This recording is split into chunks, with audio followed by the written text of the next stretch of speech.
Özümdən artıq sevirəm səni mən. Çünki özümü unutmuşam yəni mən.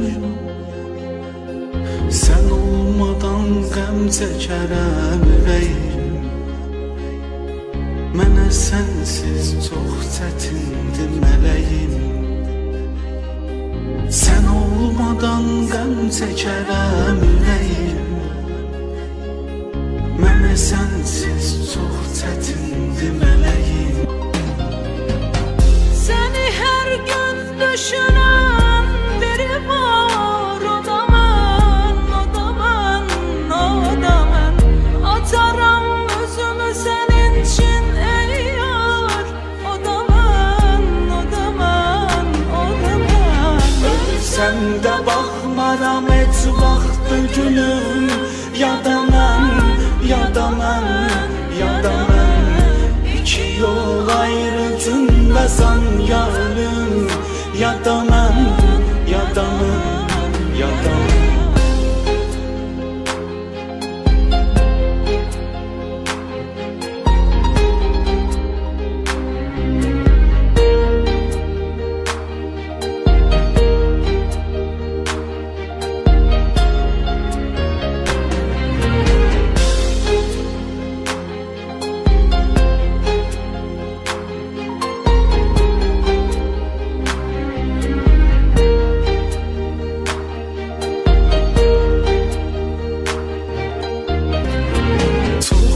Qızlar ətrafımda əzizim, dəyişmərəm atılandır nağına. Ən böyük arzumdur mənim əzizim, keçirim nişan üzüyünü barmağına. Ən böyük arzumdur mənim əzizim, keçirim nişan üzüyünü barmağına. Səni hər gün düşünən biri var, o da mən, o da mən, o da mən.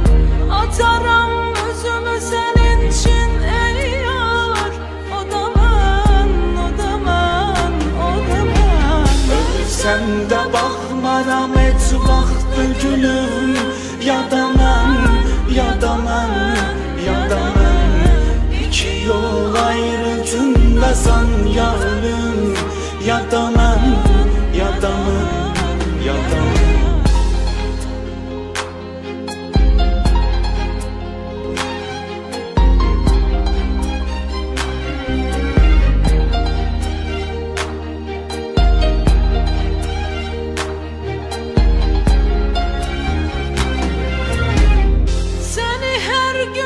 Düşünən biri var, o da mən, o da mən, o da mən.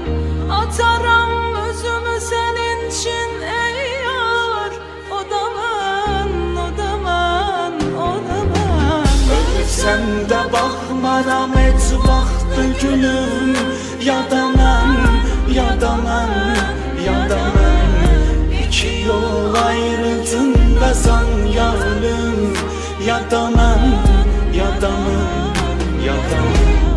Səni hər gün düşünən